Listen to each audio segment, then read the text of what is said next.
Taj Mahal season ২ গল্পের ৪০তম অংশ। লেখিকা প্রিমা ফার্নাস চৌধুরী। নিজ দায়িত্বে পড়ার অনুরোধ রইল। সবাই খেতে বসেছিল, ঠিক তখনই কলিং বেল বেজে উঠল।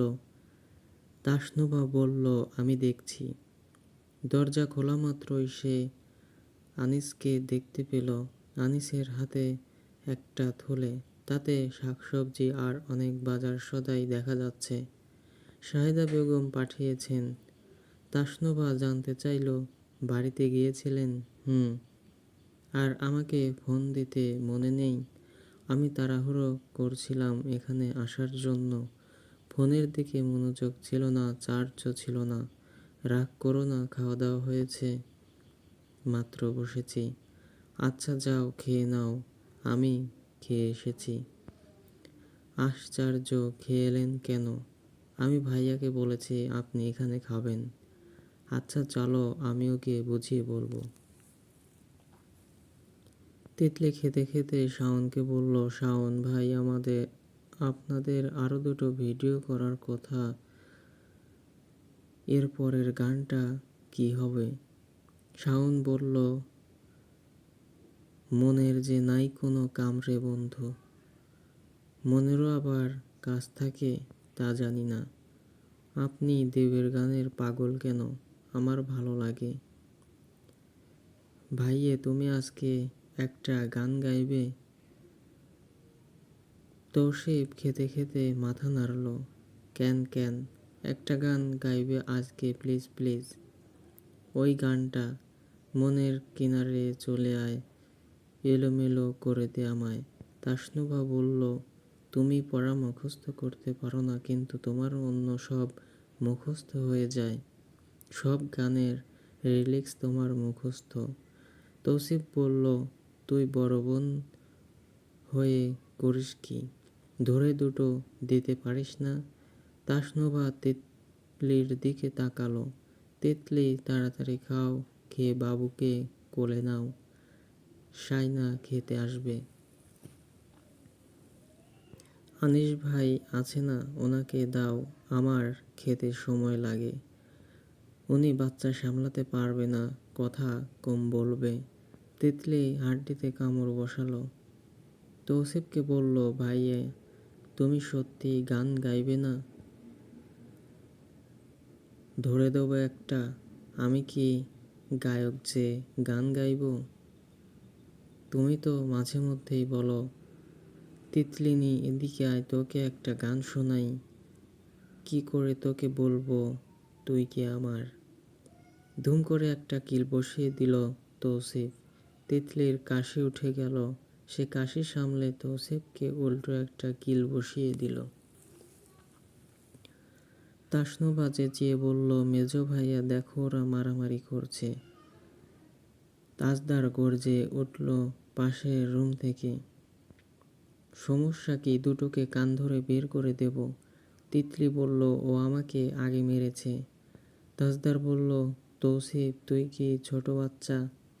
তৌসিফ কিছু না বলে খাওয়া শেষ করে উঠে গেল ঝটপট। যাওয়ার সময় তিতলির মাথায় চড় মেরে দিল। তিতলি অভিশাপ দিল, তোর জীবনেও বিয়ে হবে না তৌসিফে। শাওন তাদের ঝগড়াঝাটি দেখে মনে মনে বলল, মেয়ে মানুষ ঝগড়া করার জন্য সেরা রে। তাজদার শাইনা দুজনেই খেতে এলো। বাবু আনিসের কোল থেকে তিতলির কোলে গিয়েছে। তিতলির চুল টেনে ধরেছে। আজকাল চুল ধরলে সে আর চুল ছেড়ে দেয় না। তাজদার চেয়ার টেনে বসতে বসতে আনিসকে বলল, চলে আয়। আরে না, আমি খেয়ে এসেছি। আরও একবার খাওয়া যায়?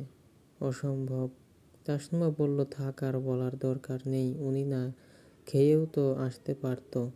শাইনা বলল, আম্মা নিশ্চয়ই জোর করেছে, না খেয়ে বেরোতে দেয় না। তারা তিনজন বসে খেয়ে নিল। তাসনুভা অল্প করে খেয়ে আগেভাগে উঠে গেছে। বাবুকে নিয়ে তিতলি, তৌসিফ আর শাওন বাইরে চলে গিয়েছে।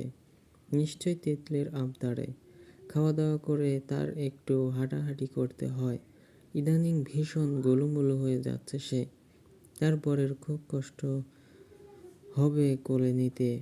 বরের কথা সে খুব ভাবে এখন থেকে। তাসনুভা এসে দেখলো আনিস একা একা বসে ফোন টিপছে। তাসনুভা বলল, আপনি অফিস থেকে আজ দেরিতে ফিরেছেন? আনিস মাথা তুলে তাকালো। হ্যাঁ, কলিগদের সাথে ছিলাম, সবারই দেরি হয়েছে আজ। আনিস আবারও ফোনে চোখ রাখলো। আর কিছুক্ষণ পর ফোন ধরা যাবে না, তাই সময়ের মধ্যে তার কাজ সেরে নিচ্ছে। তাসনুভা বলল, সেখানে নাহিদা ভাইজাও ছিল? হুম। ও আপনার ওই কলিগটা অনেক সুন্দরী। আনিস উৎসুক দৃষ্টিতে তাকিয়ে বলল, ওই কলিগটা? তাসনুভা অন্যত্র মুখ ফিরিয়ে রেখে বলল, ইয়েস। আনিস কপাল কুঁচকে বলল, হ্যাঁ সুন্দর। এখন? তাসনুভা ঝাঁঝালো কণ্ঠে বলল, আবার সুন্দরও বলছেন? তুমিই তো বললে সুন্দরী। আপনি আমার সাথে কোনো কথা বলবেন না। কার সাথে বলবো? তাসনুভা রেগে যাচ্ছে। সে কথা বলতে বারণ করেছে বলে তৎক্ষণাৎ কার সাথে কথা বলবে সেই সুযোগ খুঁজবে। লম্পট পুরুষ মানুষ। বিয়ের আগে তো দেখে ভদ্রলোক মনে হয়েছিল। আনিস তার হাত ধরে সামনে এনে বসলো। বসো, তুমি বোধহয় রেগে আছো। না, আমি ভীষণ আনন্দে আছি, হাসছি, এই দেখুন। তাসনুভা জোরপূর্বক হেসে দেখালো। আনিস বলল, তাও ভালো, তুমি তো হাসো না সহজে। কারণ আছে। কী কারণ? তাসনুভা গভীর মুখে বলল, কারণ হাসলে স্মাইল লাইন পড়ে। স্মাইল লাইন পড়লে তো ভালোই, সামান্য স্মাইল লাইনের জন্য তুমি হাসবে না? হাসলে তোমাকে ভালো লাগে। থ্যাঙ্কস, চেষ্টা করব। আমি আপনাকে একটা কথা বলতে চাই। বলো। আমি আর বাড়ি ফিরব না। আনিস একটু চমকালো। মানে? মানে আপনার এই ফোন, কাজ, কলিগ আর বন্ধু বান্ধবদের উপরে যেদিন আমি প্রায়োরিটি পাবো সেদিন ফিরব। আমি এখানে থাকবো। আর মাঝে মধ্যে আমাদের বাড়িতে যাব। Take your time. Anisuzzaman. Anis phone রেখে দিয়েছে। সর্বনাশ, এই মেয়ে তো তাকে হাড় জ্বালানো জ্বালাবে। তাসনুভা সোফা থেকে উঠে চলে যাচ্ছিল। আনিস তার হাত ধরে ফেলল। চলো। তাসনুভা অবাক হলো। কোথায়? তোমাকে সময় দিতে হবে। এখনো দোকানপাট খোলা, খাওয়া দাওয়া করবে, ঘুরবে। দিনের বেলায় সময় দেওয়া হচ্ছে না। অফ ডেতেও কাজ থাকে প্রচুর। চলো, রাগারাগি দূরে রাখো, ওইসব সম্পর্কের জন্য ক্ষতিকর। তাসনুভা হাত ছাড়িয়ে বলল, এইসব চাকরি টাকরি আমার ভালো লাগে না। সারাক্ষণ ওইখানে থাকেন আপনি, সারাদিন চলে যায় কাজে আর কাজে।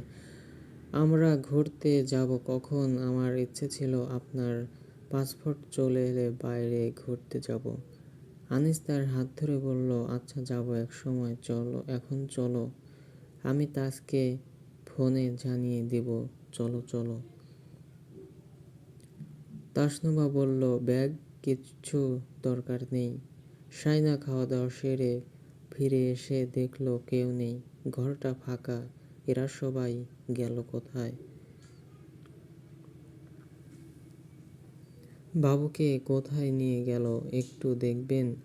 তাজদার নির্লিপ্ত ভঙ্গিতে বলল, ঘুরছে, তুমিও যাবে নাকি? সাইনা ক্লান্ত হয়ে বলল, নো, আমার ঘুম পাচ্ছে, আমি শুয়ে পড়ছি। আপনি আপনার মেয়েকে নিয়ে আসবেন। Good night. বলেই সে আর পেছনে তাকালো না, ধীর পায়ে হেঁটে ঘরের দিকে চলে গেল। তাজদার বিরক্ত সুরে বলল, আমি এখন ওদের কোথায় খুঁজতে যাব? আবারও ঝড় বৃষ্টি নামতে পারে। হুট করে চলে গেল কোথায়? নিচে আছে ওরা, খুঁজে দেখুন। তাজদার পায়চারি করতে করতে ফোন দিয়ে যাচ্ছে তৌসিফ আর শাওনকে। তৌসিফ ফোন রিসিভ করে বলল, আমরা সবাই একসাথে আছি, বৃষ্টি নামার আগে ফিরে যাব। তুমি শায়নাকে নিয়ে আসতে পারো চাইলে, আমরা এখন ফিরছি না। বাবু হাসি খুশি আছে, কাঁদছে না। তাজদার বলল, বাতাস বইছে হালকা, ওর ঠান্ডা লাগতে পারে। লাগবে না, সারাক্ষণ মেয়েকে ঘরের ভেতরে বসিয়ে রাখবে নাকি? তুমি চলে গেলে তোমার মেয়ে গোটা পাড়ায় টোটো করে সবার কোলে ঘোরাঘুরি করে, তুমি ঘুমাও। তৌসিফ ফোন রেখে দিল। তাজদার কিছুক্ষণ সোফায় বসে রইল। বাবা, চাচা, বড় মামা শেষে রায়হানের সাথে কথা বলে ঘরে গেল। তাজদার খিল দিয়ে দেখল শায়না ঘুমিয়ে পড়েছে। কাজবাজ রান্নাবান্নার পর সে ক্লান্ত, ঘুমটা জরুরি। বৃষ্টি হওয়ায় ঠান্ডা লাগছে বেশ। সে শায়নার গায়ে লেপ টেনে দিয়ে কিছুক্ষণ পা টেনে পিঠের নিচে বালিশ দিয়ে বসে রইল। ঘুম আসছে না, নানান দুশ্চিন্তা মাথায় খেলা করছে। শায়না এখানে একা একা থাকতে পারবে কিনা? নুভা থাকবে শোরুমে, তিতলির উপর এখনো ভরসা করা যায় না। পরক্ষণেই মনে পড়লে শাহিদা বেগমের কথা, তিনি আসবেন কাল, মেয়ের সাথে কিছুদিন থাকবেন। সবাই আশ্বাস দিয়েছে সান্ত্বনা চিন্তা না করতে, সবাই আছে, মা মেয়েকে দেখে শুনে রাখবে। সে পিঠের নিচ থেকে বালিশটা টেনে বের করে মাথার নিচে হাত গুজে শুয়ে রইল। ঘরের আলো নিভে এসেছে, চারপাশ ধীরে ধীরে নীরব হয়ে যাচ্ছে। সে ভাবল, আম্মুকে একবার কল দেবে কিনা। ফোনটা হাতে নিল, ডায়াল করার আগ মুহূর্তে থেমে গেল। ফোনটা আবারও রেখে দিল। কিছুক্ষণ পর শায়না নীরবে এগিয়ে এসে তার বুকের উপর মাথা রাখল।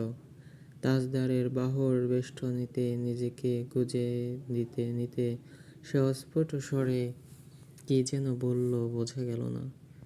তাজদার আলতো করে তার কপালে চুমু এঁকে চোখ বন্ধ করল। মাঝরাতে স্বপ্নে দেখল লন্ডনের এয়ারপোর্টে শায়না নামছে তাজনাহাকে কোলে নিয়ে, আর সে দাঁড়িয়ে আছে একটু দূরে তাদের অপেক্ষায়। শায়না তাকে দেখা মাত্রই হাসছে, তবুও হাত নাড়ছে। বাবুও হাত নাড়ছে।